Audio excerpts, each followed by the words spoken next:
Hello there, Grateful Gang. Thank you for being here tonight. Welcome to Gratefully Living the Chronic Life. I am Lauren Blanchard Zaleski, and if it's your first time joining us, welcome. I come to you each Thursday at this time to bring you guests, authors, experts, doctors, anybody that has some wisdom to offer us on how to live our best intentional, grateful lives despite our struggles. Many of us live with chronic pain and illness. I run a community on Facebook called Attitude of Gratitude with Chronic Pain. So if you guys from AOG are watching, hello, thank you for being here. You can find out more about me also at gratitudeaddict.com. You can find out more about the group and some other stuff I'm doing. Speaking of other stuff, my new book is out, came out a couple weeks ago.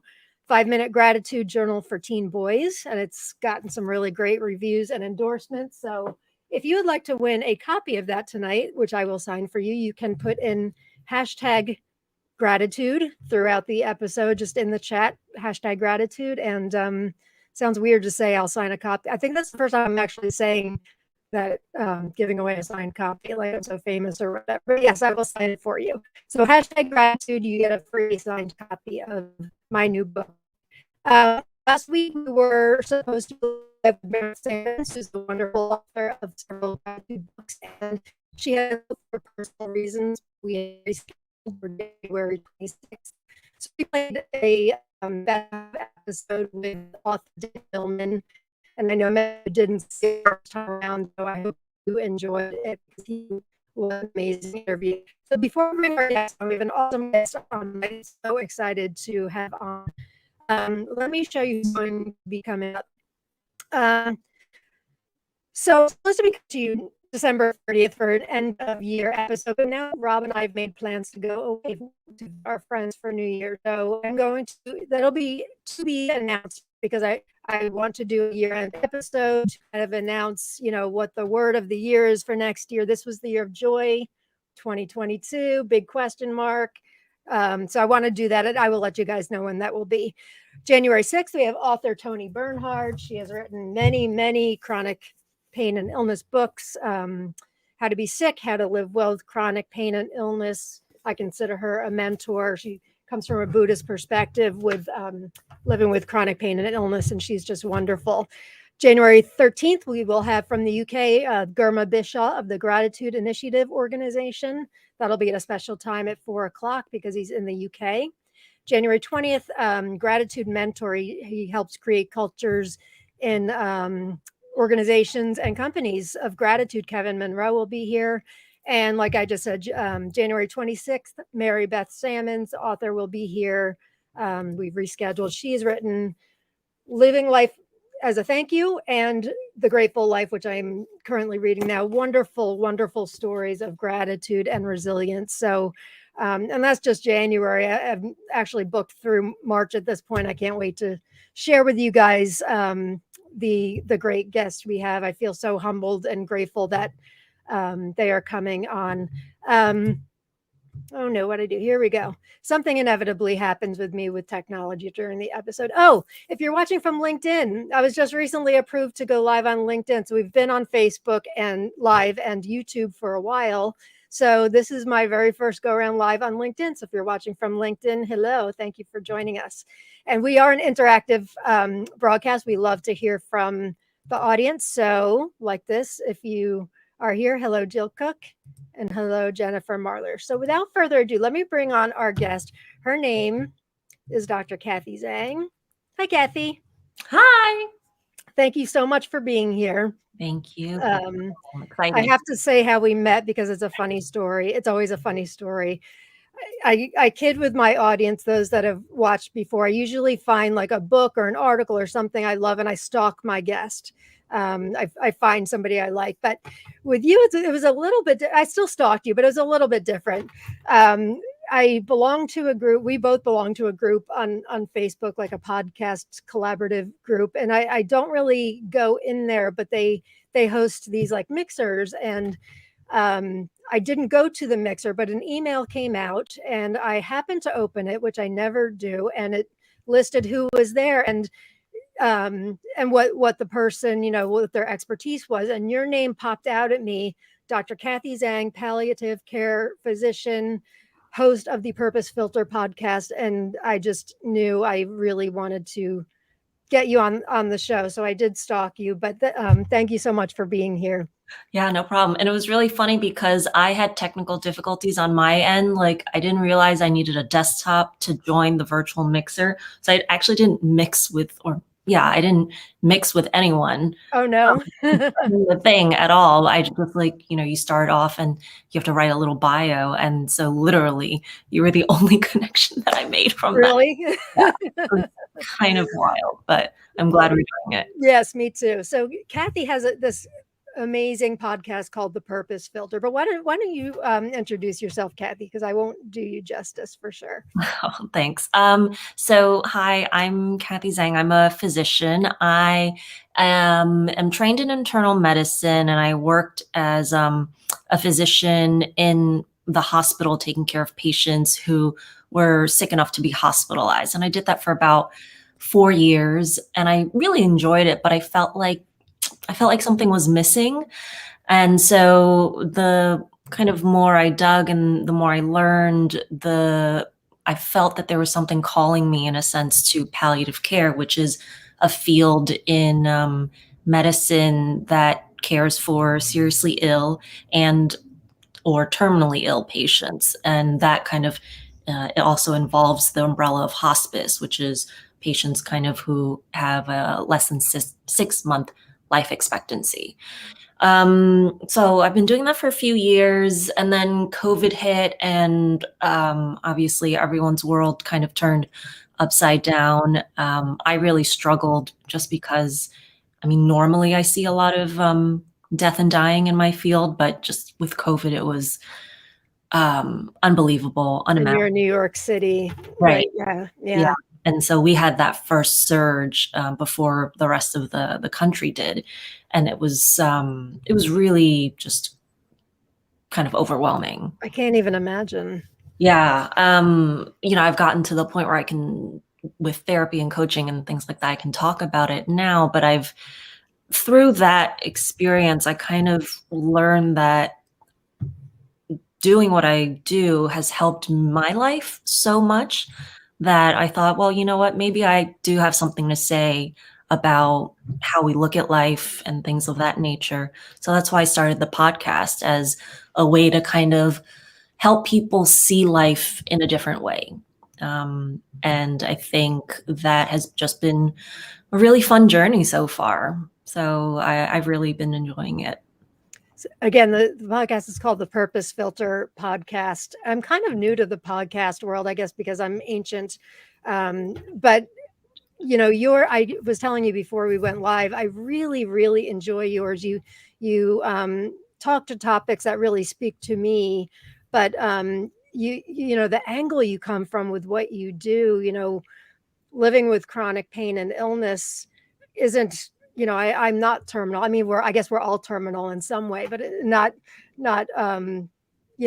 imminently. Exactly. That's the word I was looking for. So I've got to imagine it puts things into perspective, but the way, like you did an episode I listened to recently about finding not your power of attorney. I forget the way you worded it. Yes, the healthcare proxy. Yes, healthcare proxy, like really important topics that we wouldn't necessarily think about. But your topics range, but living a life of purpose, you're dealing with patients that are at the end of their life. First of all,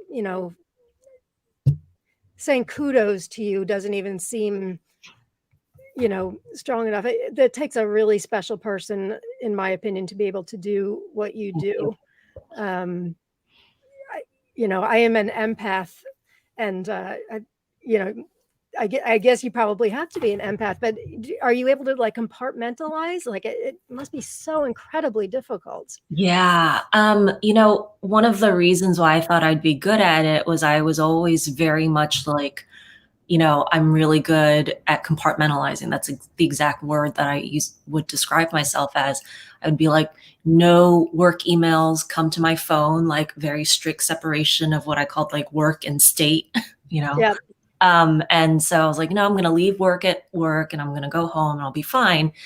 And then you get in it. And my very first patient was a young Chinese woman who was like around my age, also an only child because of, the policies in China with, raising children and having a limit on the number of children you could have. And she was dying of cancer, and her parents like flew from China, and they were both trying to protect each other in a sense. Like she didn't want them to worry because she knew she was dying, and they didn't want her to worry because they knew she was dying, and that sort of thing. And I was helping to care for her and act as an interpreter. And at one point, like the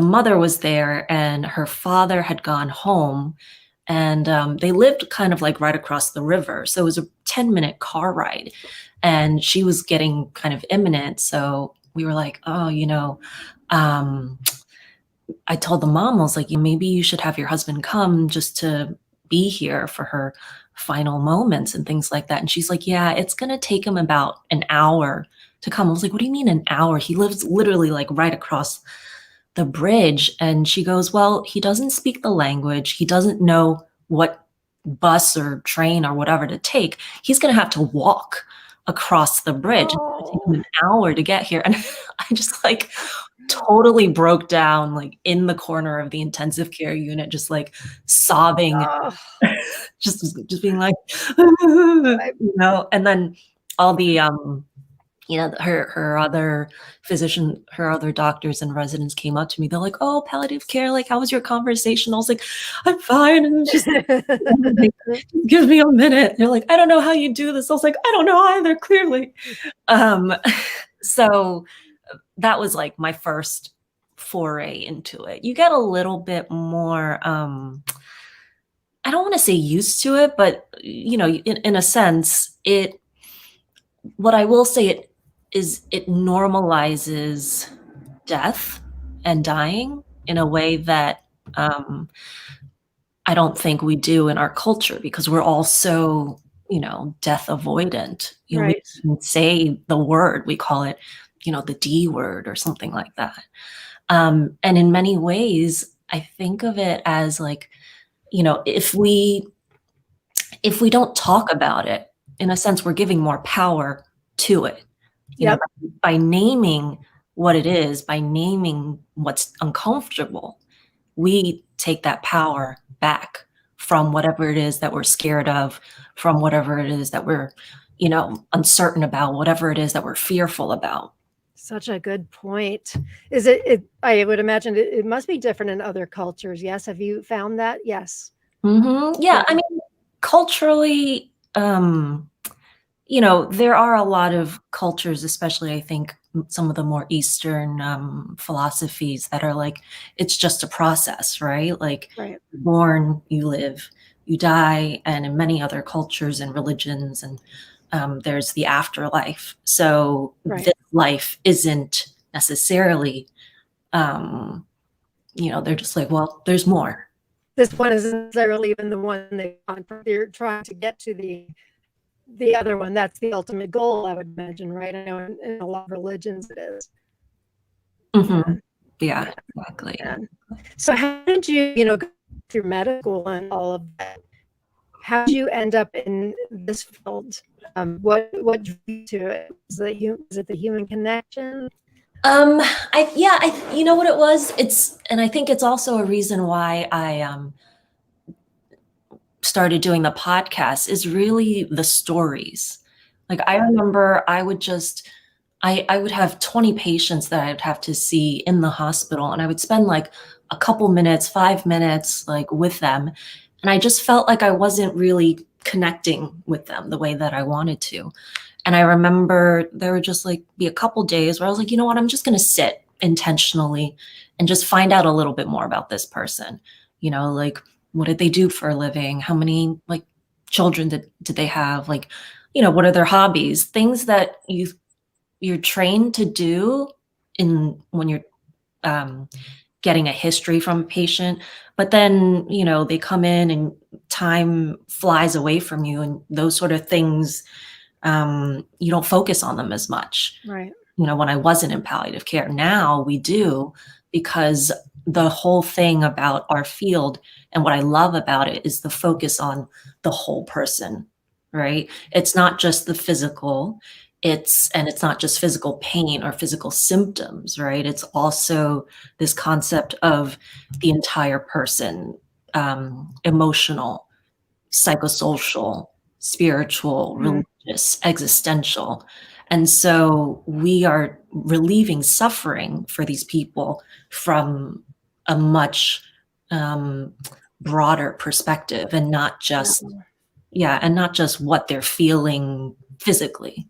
Right. What a interesting take on. I've never thought of that before. You're so that's so powerful. You're right, because they they're going, so it's so much more than just giving them medication to keep them physically comfortable, right? I mean, I would imagine the reactions you get from people span from fear, acceptance. Like I would imagine it's got to be a very wide range of reactions, and the poor families, right? Yeah, it really is. And I think that's also what I love about it too, is that, like, everything in medicine is real, but this just feels so raw. Oh yeah, You I bet. know? Just everything is magnified. Like, if you wanna focus on the negative, like, anger is really magnified when patients Yeah. are sick and dying. But if you wanna focus on the positive, like, there's so much love, there's so much strength that you see pour out of patients, pour out of their family members when something like this is happening. And it's just so beautiful to see. I mean, it's challenging in many ways, and at the same time, it's also incredibly meaningful to be able to just bear witness and just sit there. Even, and sometimes, we're trained to say helpful things and comfort people and things like that, but sometimes there's nothing that we can say that's gonna make things better. Right. But at least we can be present. At least we can sit there with them, maybe in a little bit of discomfort, and say, like, just, "We're here with you," you know? That's got to be incredibly difficult in dealing with families who are so really fearful. I'm sure anger comes out, but it's really fear, I would imagine, right? Yeah, that's Mhm. gotta be difficult on so many levels for you to have to deal with that. I mean, that's very talented's not the right word, but it's very noble. I mean, it's gotta be so difficult. I can't imagine. What's the difference between hospice and palliative care? That's a great question. So, I like to describe it as palliative care is kind of the umbrella that hospice falls under. So, palliative care is really a way to care for a patient at any point of their illness, if they have a serious illness, heart failure, cancer, advanced kidney disease, advanced lung disease, things like that. So, we can be involved at any point from diagnosis all the way up until the end, which is hospice. In a sense, you have to qualify for hospice. So that's usually reserved for patients who are expected to live less than 6 months. So Oh, really really? terminal um, end of things. Okay. So Mhm. when do they come to you then? If they're not necessarily terminal when they come Mhm. to you? Right. Yeah. So I work specifically in the hospital. So I'll see patients when they're hospitalized for, let's say, their chemotherapy treatment, or, sometimes patients have a lot of symptoms when they get treatment for, let's say, cancer or whatever it is. And we can help with symptom management. We can, help them feel better. Like, a lot of patients get really nauseous. A lot of patients get a lot of Yeah. pain from various treatments. We can help with that. And, our field, we also are really good at helping with dealing with everything that's coming at you, because it just, and I'm sure your community knows, even if it's, if it's, whether it's chronic or serious or terminal, an illness is an illness, and it Mhm. can be incredibly life changing, Right. and Sure. it kind of just throws you for a whirlwind and you're just kind of like lost in the weeds. Yes. And so a lot of families and patients find that it's really helpful to talk with people from our team to just be like, what's coming up ahead? What do I need to be prepared about? What, what's important to me? What are some things that I need to consider going forward so that I can live the way that I want to? And I think that's what's really important is, helping people live the way that they want, helping people achieve the goals of treatment, of, being able to make it to see their granddaughter graduate from college or to the holidays or whatever it is, right? Right. It's not necessarily about, time or that sort of thing. So you kind of take all the information from the various doctors and you kind of can compile it, and what a gift that is. Just being in the hospital, several times, you see so many different specialists and it's difficult to tie it all together. What a gift that is. I told you the first time we met, which we booked this months ago, but the first time we met, one of the reasons why you and your podcast attracted me is I love this book, The 5 Regrets of the Dying by Bronnie Ware, which came out, and I've shared it in Attitude of Gratitude with Chronic Pain several times. But she was and feel free to correct me, like a palliative care nurse, I believe, who kind of interviewed thousands of patients over the years and kind of asked them what their regrets were, as they were dying. And they were, one was, I wish I'd had the courage to live a life true to myself, not the life others expected of me. Number 2 is, I wish I hadn't worked so hard. Number 3 is, I wish I'd had the courage to express my feelings. 4 is, I wish I'd stayed in touch with my friends. And 5 is, I wish I had let myself be happier. And that's why I love your podcast, because you take all that information that you get from your work and you share it with the audience, those of us who are living how we can live our best lives now, live a life that we get excited about. Yeah. And and like I said, I've learned so much from just proximity, right? Just being around these people and hearing their stories. It's really changed my perspective and my life. And, and I was like, why don't we just bring all of this just decades forward, decades earlier, 20, 30, 40 years?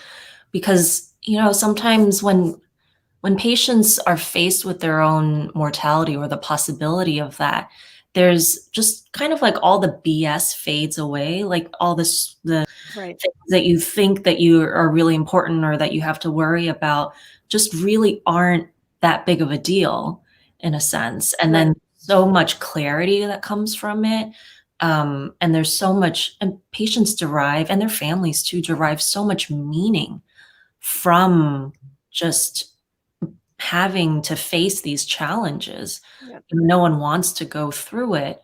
And in many ways, it changes who you are because of what's happening. So, that's why I love being able to bring those concepts to people who aren't necessarily at the end of life, because there's just so much that we can learn, so much gratitude, so much that we can change about our daily perception of life and stress and emotions and things of that nature. And it can really just amplify our lives in a way that we never thought possible. Oh, I love that. Amplify our lives. I love that. That's perfect.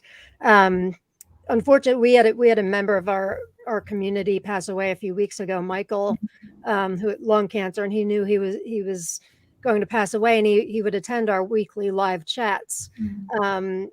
So grateful, such a message, and he really helped us, those who attended, put things into perspective. Like you said, you kind of realize, like, cliche, but not to sweat the small stuff. Here's a man at the end of his life, and he's talking about gratitude and how he's showing up to a chat, to chat with women who are in chronic pain also. Like he could have just given up, and he didn't. And it's moments like that that really help me, at least, to put things into perspective. And those are the topics you talk about each week on your podcast. What can we do to live a life of purpose, right?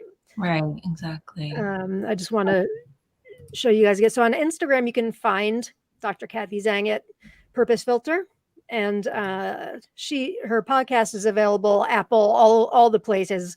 But if you want to go to thepurposefilter.buzzsprout.com, you can find the various places. I don't know why our names aren't showing up. Our names are supposed to show up underneath, but this is Dr. Kathy Zhang. I'm sure I did something, but if I touch something, who knows what will happen. So no worries, no worries. So let's take some comments, guys. I see some coming in. Hey, everybody. Thanks for being here. Hey, Shannon. Hello. Pamela, thank you for being here. Kathy. Hi, Pamela. Facebook user says, thank you for your gifts and for sharing those with us. For sure. Appreciate for sure. So tell us, did the podcast come during the your podcast just started like July, I want to say, right? Yes, like late July, early August. So it's only been a few months, actually. Okay. Yeah.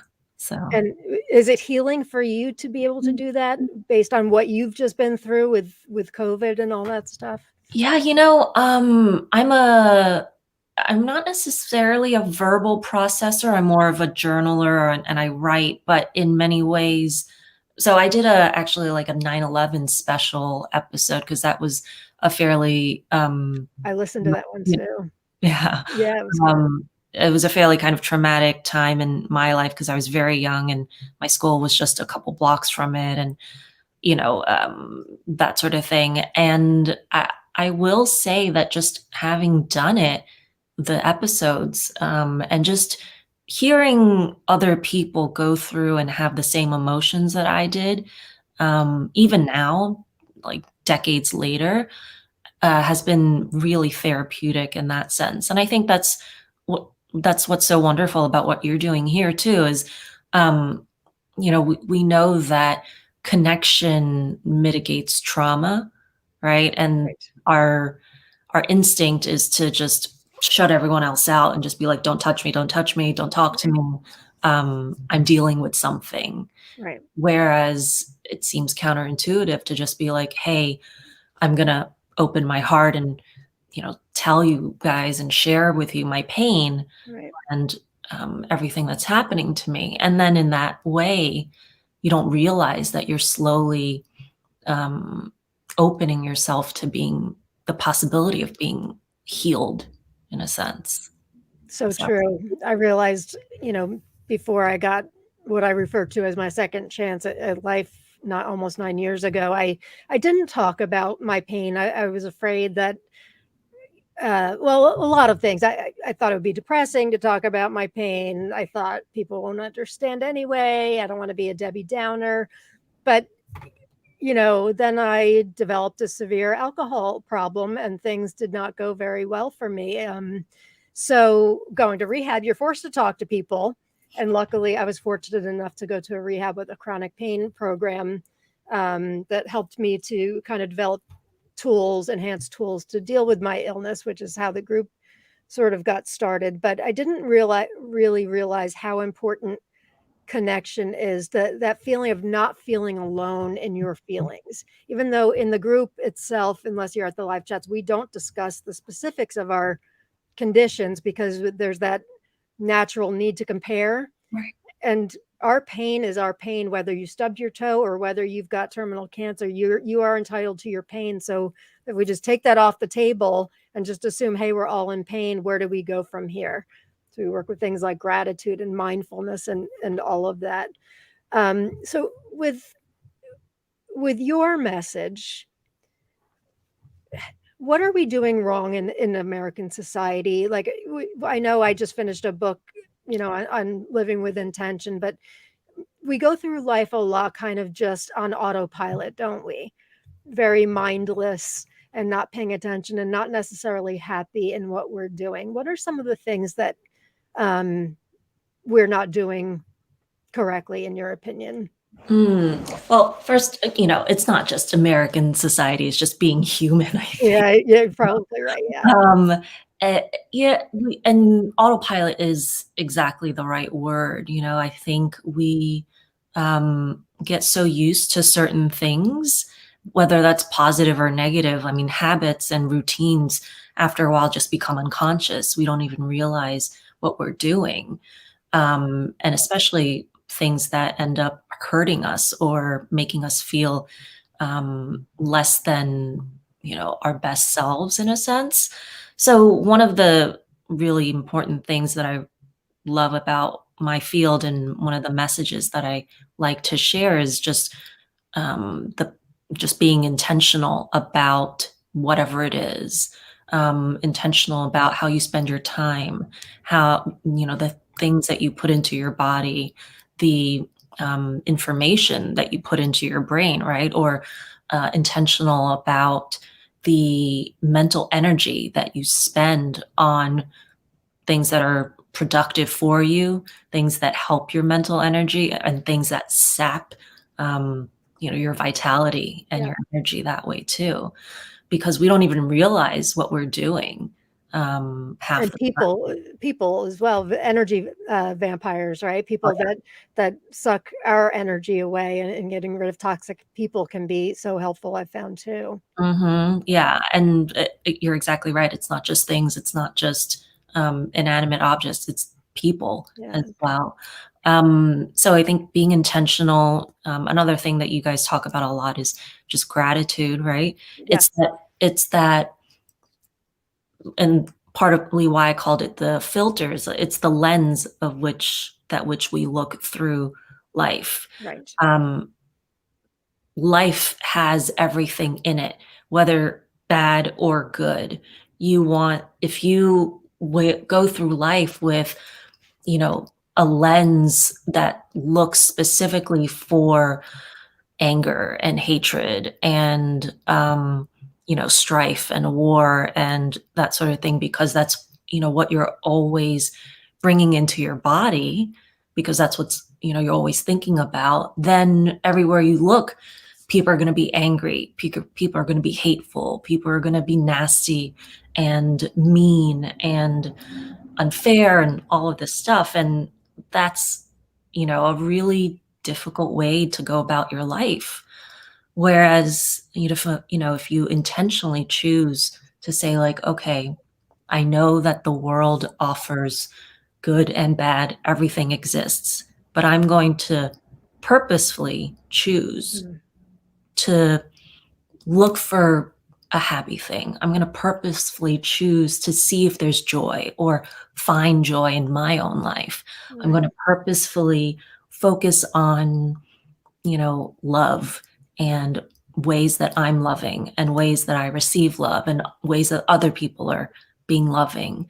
So I think that is been a huge help for me because especially now, it's just like everywhere you look, there's tons of bad news. right. There can be, Yes. right? Yep. And but some of the most popular Instagram or social media accounts are like Good News Movement, I think, Yeah. or like Upworthy, right? And it's just heartwarming story after heartwarming Yeah. story, and Yeah. like, dogs reuniting with veterans, and like, I know. I love children just like hugging each other for no reason and yeah. that sort of thing. And I think people really connect with that because they're searching for more of that in their life, not realizing that, you know, in many ways it already exists in our everyday life, in our ordinary moments.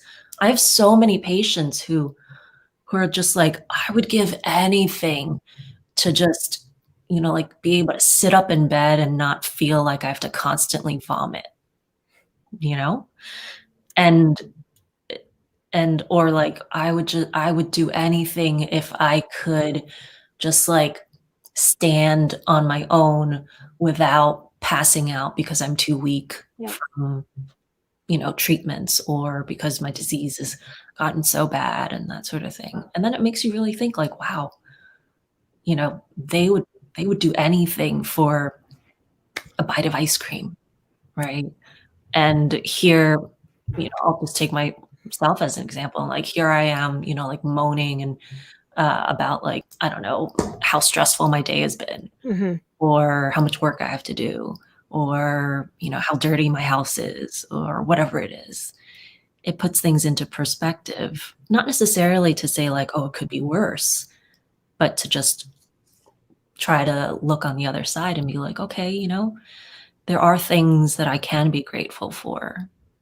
I And think about that stuff all the time. I say this probably just about every week, but my rock bottom found me in a hospital after crashing in a DUI, driving in a complete blackout, and I have no recollection of it whatsoever. Mm, So that day, it was both the worst and the best day of my life. I know that I very well could have killed somebody that day or myself.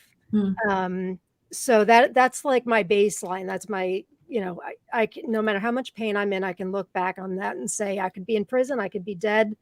Um, anything's better. No matter how much pain, anything is better than that.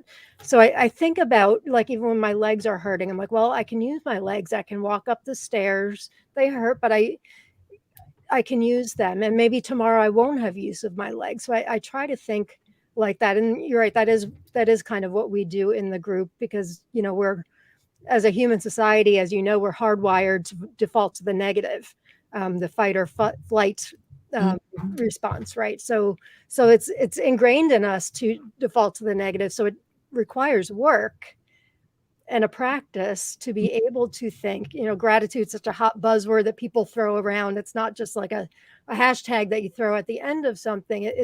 It's a practice. You can't just say you're grateful one day and expect to be grateful. You have to kind of work at it, and then eventually you start finding more things. Your eyes and your heart are more open to things to be grateful for. And even though I speak from the place of chronic pain and illness, I think we all struggle. Every single person struggles with some kind of pain, emotional, physical, whatever. So it really helps to put things into perspective for me, and tools like gratitude and intention, affirmations, things like that. Any tools that I can find that can help me along this journey to find joy in this life, that's what I want, and that's what you provide on your wonderful podcast too, the Purpose Filter podcast. If you guys are just joining in, we're here with Dr. Kathy Zhang, who has the most lovely voice, as you can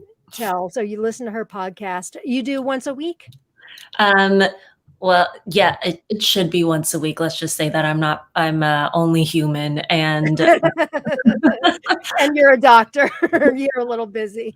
yeah, so I'm trying to keep it more consistent. But I love what you said about how hard we are on ourselves, in a sense, like our brains, right? Not just us, but our brains just make it really easy for us to feel negative emotions, and really easy for us to Right. just be like, you know, um, like, oh, today's it's not good, or today's a bad day, or whatever it is, and then we are so used to kind of being like, all right, I'm going to go down that spiral, and then we make it so hard for us to feel good, right? We have all these You're right. expectations, and I have a chronic condition as well, but like we have all these expectations that we're supposed to be a certain way, right? Yes, we do. That like, oh, I shouldn't be sick, or I should be healthier, or I should be not the way that I am. I should be able to do this. Right, Yeah. right. And then you get into the comparisonitis. Well, like, oh, well, that person can do that, Yeah. and this person can do that. And if only I could, then you expand upon that. And then it becomes so destructive, Yeah. right? To lay all these expectations that we have on ourselves, that we made up because we thought that this was the way that our life was supposed to go. Yes. And then, we we suffer for it because our expectation doesn't match our reality. And I think that's the first episode that I ever started with, because it just came to me that like that's a huge source of tension and challenge for people in so many aspects of their lives, right? When you feel like things aren't going the way that you think they should, when you're unhappy with your situation in life. And it's usually because there's some sort of mismatch between what is actually happening and what we think should be happening to us. Right. Acceptance. Mhm. Acceptance is, you don't have to like your situation, but you do have to accept. If you want to move forward, I found if you want to move forward and grow, you have to accept things as they are at this very moment. You don't have to like it at all, but accepting it and getting out of, you're right, that comparison. Nobody thinks that they're going to grow up and develop a chronic condition. It's not something you dream about when you're a young child. So a lot of us get very resentful. Many of us, and I wanted to ask you about this too, as far as living with purpose, but many of us lose our jobs, families, spouses, friends, but a lot of us, when we lose our jobs, we feel like we lose our identity. We feel like we are wrapped up. Our identity, I should say, is wrapped up in our occupations. How would you respond to that? I love. Oh, sorry, I've got an eyelash in my eye. Ooh, bad timing. Sorry. You okay? Yeah, that's what happens when you go live. I love what you're bringing up because I think something that I really struggled with as well during the pandemic, and with my own condition is uh, exactly what you're talking about, the identity issue, right? Because we, especially in many cultures and Western society, like you are what you produce in a sense, right? You are what you achieve. Right, exactly. And so it becomes so hard to separate the self from the external achievements, the external productivity, right? And then compound that with an illness that sometimes when it seems like it takes up so much of our life, you don't realize that you kind of, it becomes you or you become it in a way, right? Yep. Yep. Like you identify as I'm an alcoholic, or I have chronic pain, or I'm a cancer survivor or a cancer patient. Right. And it becomes a part of your identity. And I think in many ways that can be helpful to push you forward. But in so many ways, it can be a hindrance, because if anything goes wrong with the identity that we've built in our head for ourselves, and this happened to me in medicine, I was like, I'm a doctor, I'm a palliative care physician, I should know how to deal with patients who are dying. COVID patients are dying, like I should be fine, right? Right. But I wasn't. I was just crying all the time. I was, Sure. probably I had some suicidal thoughts at some point. Not surprised. I was having panic attacks, and Mm. but I think the separation of self and our own identity, and really trying to figure out who we are out without these other things, is really, really important.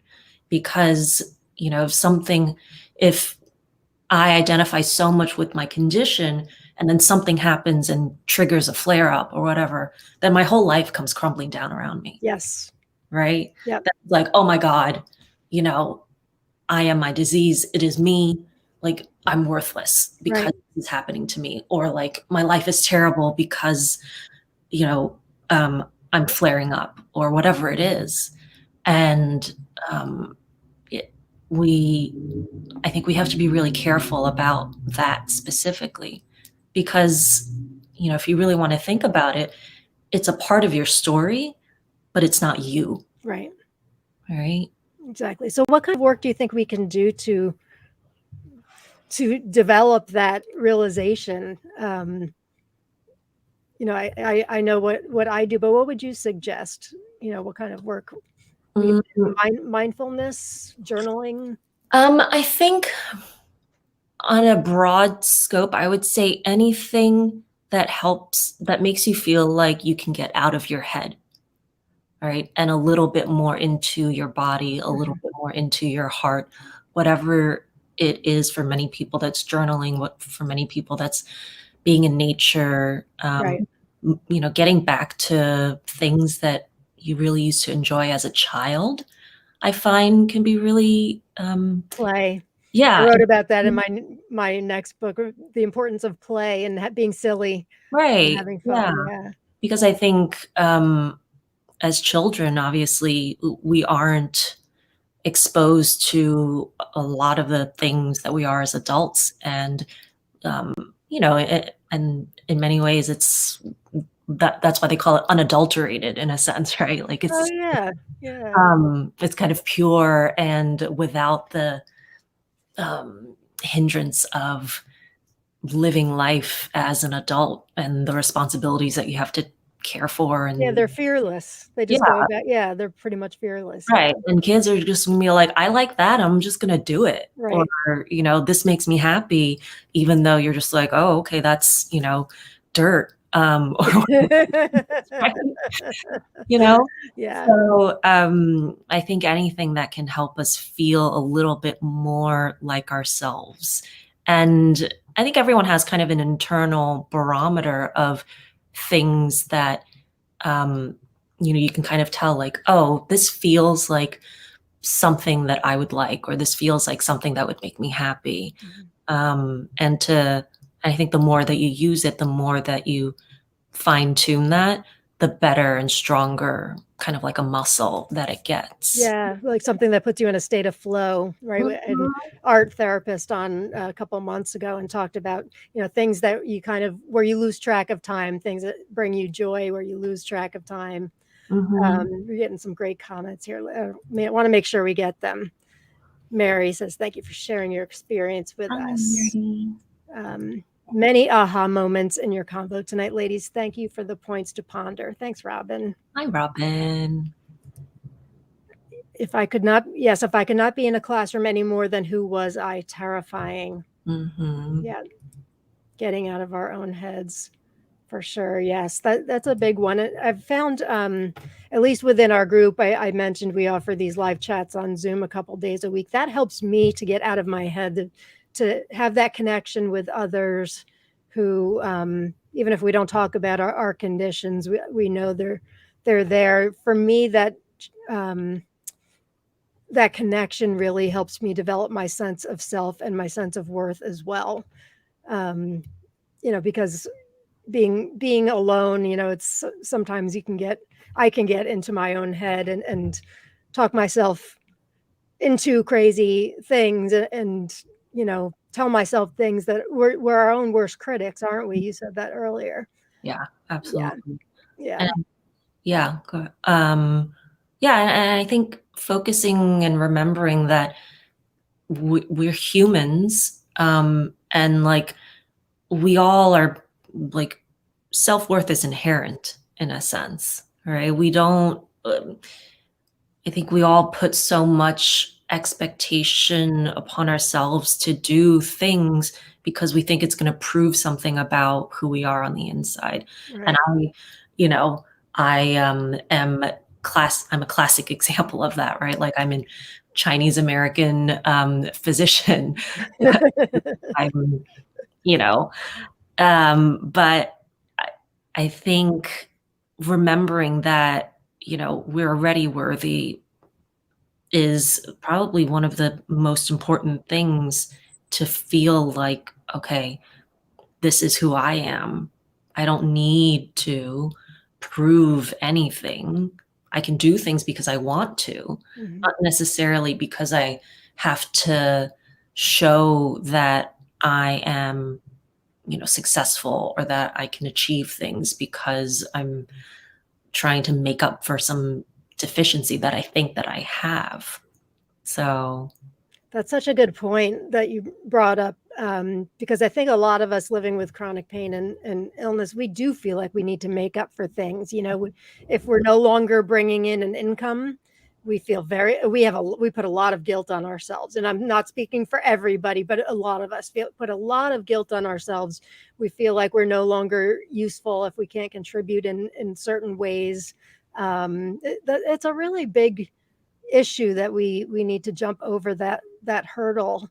um, and you were talking about sharing our vulnerability with each other. I think is a beautiful thing. And I feel like I'm starting to see a trend with it more, but I think things like Facebook and Instagram, although I'm on it and I'm grateful for them because the community exists on Facebook, rather, they can kind of add to that whole how things look on the outside type thing, right? And you're seeing everybody's highlight reel, but you're not necessarily seeing the ugly warts that exist. And I'm attracted to the ugly warts. When somebody shares their ugly warts with me, I feel a soul sister or brother, and it's part of the human experience.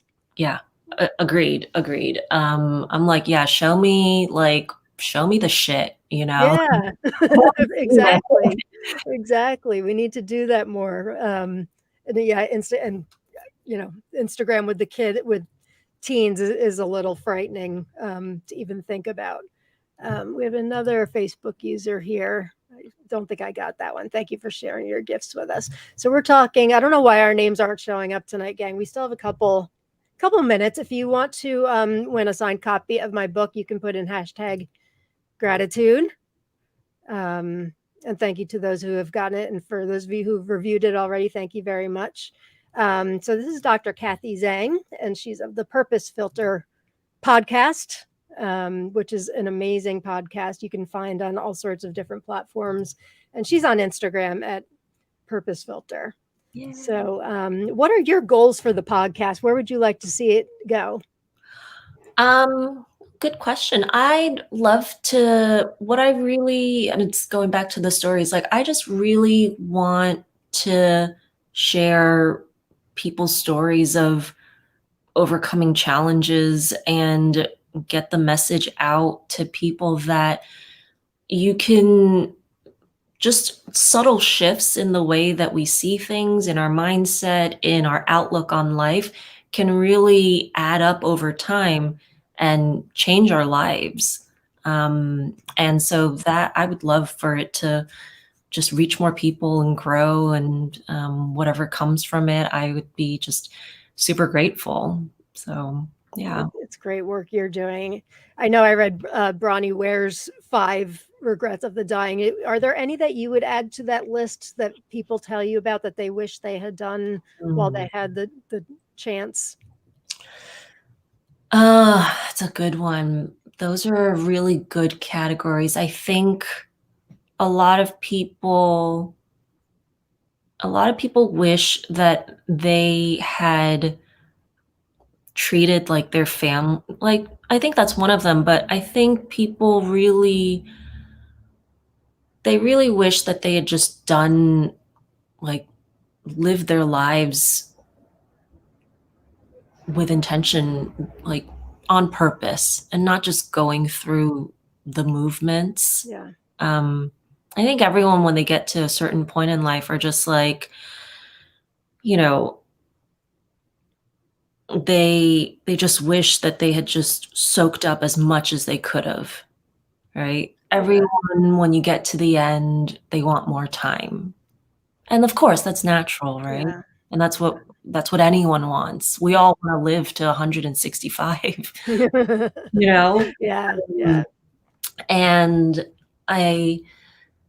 But so much comes up at the end of life where people are like, oh my God, I need to tell this person that I love them, or I need to tell them that I'm sorry, or, I need to rectify these wrongs.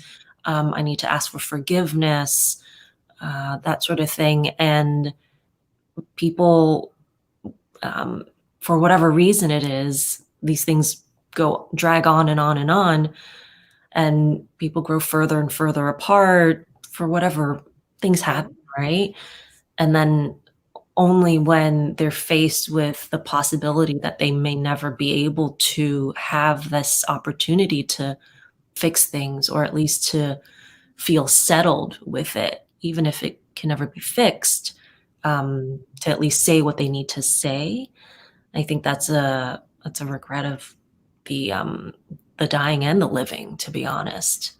I'm so glad you brought that up. I was going to ask you about that because I think so many of us have that family member or that friend that something happened and you don't speak anymore, and I wondered if people on their, in their last days, sometimes you even forget what you were angry about to begin with, right?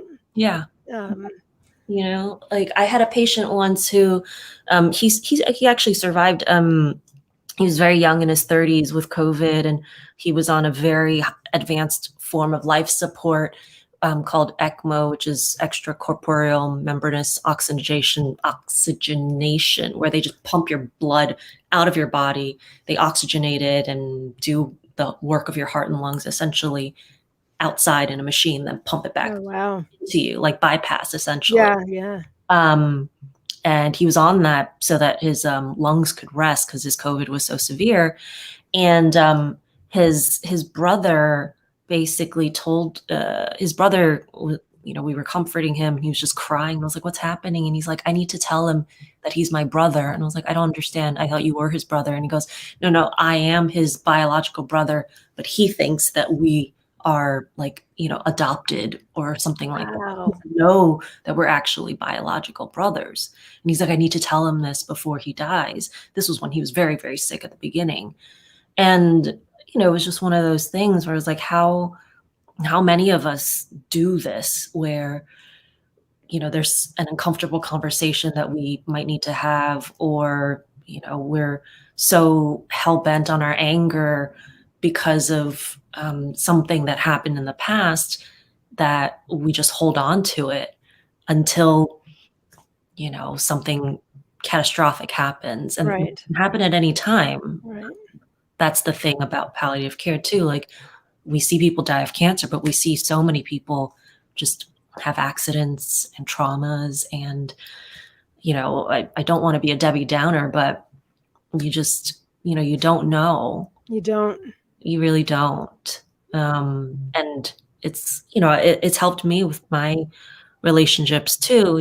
Every night, every time I say goodbye to my husband, I'm like, "I'm going to tell you that I love you." Like, because I don't know what's going to happen, right? I It's can't true. control what's going to happen. And letting go of that control has been something that I'm working on, but that's been very helpful too. Yes, yes, we work on that a lot too. Letting control freaks trying to let go of control is very freeing but difficult. I am a member of that club as well.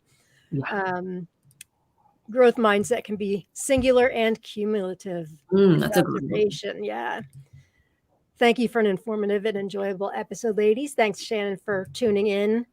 This hour is going way too fast. I could listen to Dr. Zhang and Lauren all night. Me too. Thanks, Me Mary. too. So let's see.